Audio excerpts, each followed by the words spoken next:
Only 2 hurricanes have made landfall in Jamaica in the past 40 years, and the island nation is bracing for one to make impact in just a few hours' time from now. Hurricane Beryl expected to hammer Jamaica with life-threatening winds and a storm surge before heading to the Cayman Islands. The Prime Minister declaring Jamaica a disaster area for the next 7 days and urging people to remain calm. A nationwide curfew is in place. All Jamaica should note that following on this declaration, an island-wide curfew will be in effect between the hours of 6 a.m. and 6 p.m. This is to ensure the safety of everyone during the passage of the storm and prevent any movement with the intent to carry out criminal activity. The unusually intense hurricane for this time of year has already left a trail of destruction in the Caribbean, hitting St. Vincent and Grenadines especially hard. The storm killed at least 7 people. CNN's Rafael Romo is in Kingston, Jamaica, and he joins us now. How are they preparing, Rafael? Max, good morning. Well, the government has issued the emergency declaration, and people over the last 24 hours have flocked to stores trying to get those basic necessities, food, water, and other things. But let me tell you, Max, people remember the devastation left by Hurricane Gilbert in 1988, also what happened with Hurricane Ivan, and they fear the same thing may happen again. And we heard previously from the Prime Minister Andrew Holness, and he's saying that the population in this country, population in Jamaica, needs to take this hurricane very, very seriously. People here have also seen what happened in other islands here in the Caribbean and Barbados, in Grenada, and they are expecting that in the next few hours things are going to change drastically. Right now it is the calm before the storms, but this, what you see behind me, is going to change very, very fast. We have felt wind started to pick up a little bit. We had rain about an hour ago, and you start to see the low-lying clouds that are very typical at the beginning of a hurricane. Earlier we heard about from the Prime Minister, who says that people need to take precautions because in the next couple of days this is expected to get much, much worse than what it is right now. Let's take a listen to what he had to say. If you live in a low-lying area, and an area is historically prone to flooding and landslide, or if you live on the banks of a river or a gully, I implore you to evacuate to a shelter or to safer ground.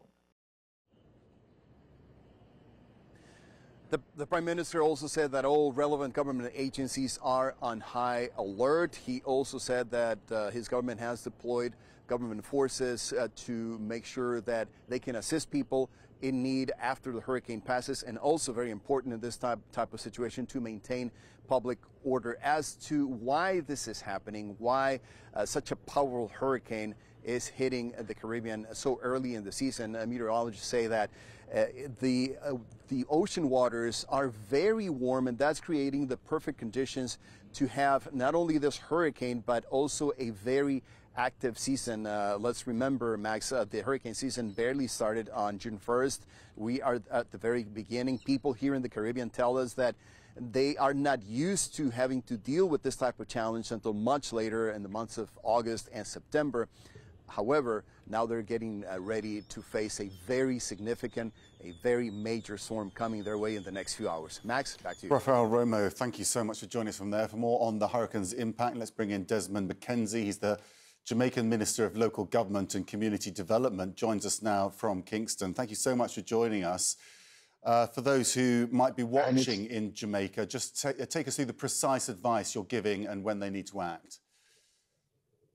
Well, first of all, thank you, and let me extend the privilege to be here to speak to your viewers across the globe as to the situation here in Kingston. Well, Jamaica, we are now facing the early rounds of the hurricane.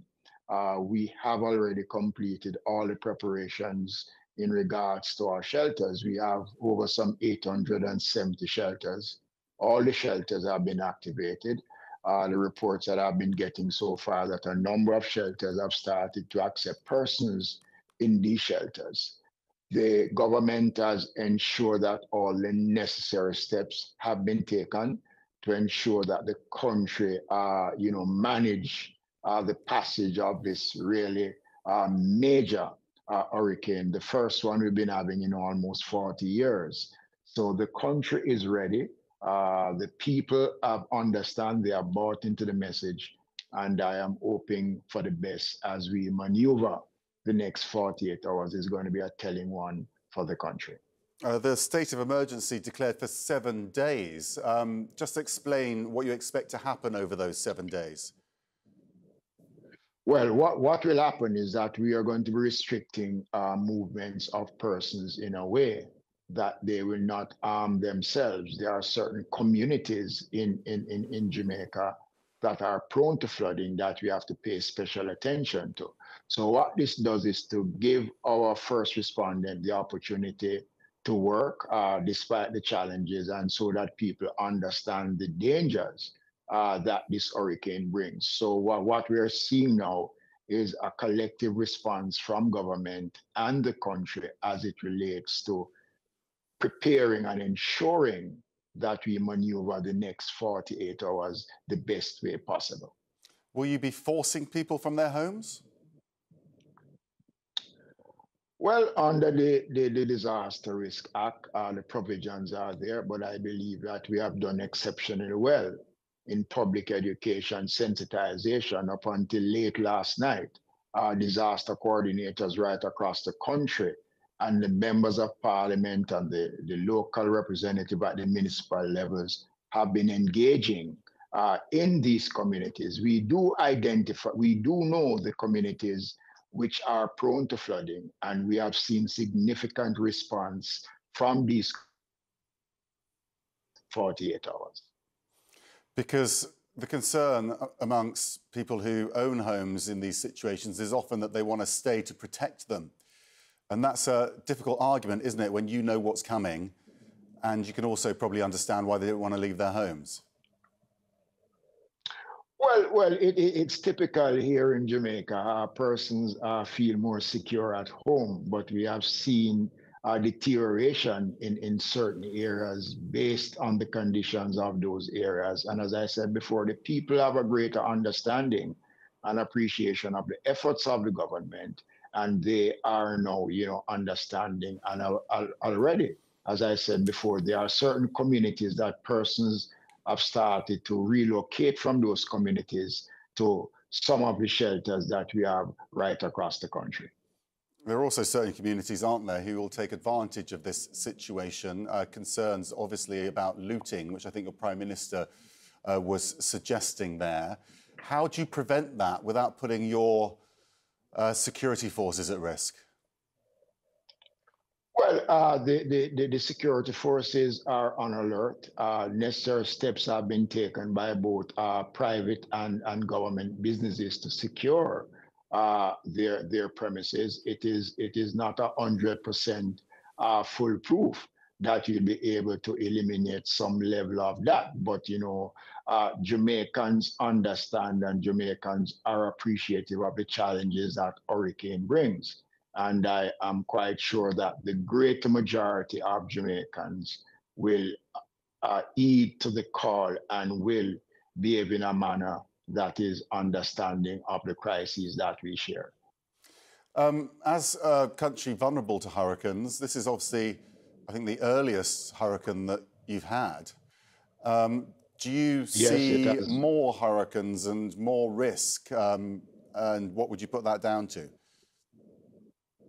Well, climate change is contributing significantly to what we are facing today. As a small developing island state, we are subjected to what the greater world around us is presenting. So we have to ensure that, first of all, we continue to educate our country about the risk of climate change and the devastation that it brings. We are a tropical island. And being a tropical island, we are prone to that. As a matter of fact, we are in the top tier of the most dangerous countries when it comes down to disaster, because we are sitting in an earthquake fault line. So we know the challenges that we face, but the overall efforts to ensure that we minimize the effects on countries like Jamaica is what we get from the greater powers around the world. Desmond McKenzie, really appreciate you sparing the time. I know you're incredibly busy, and we wish you the very best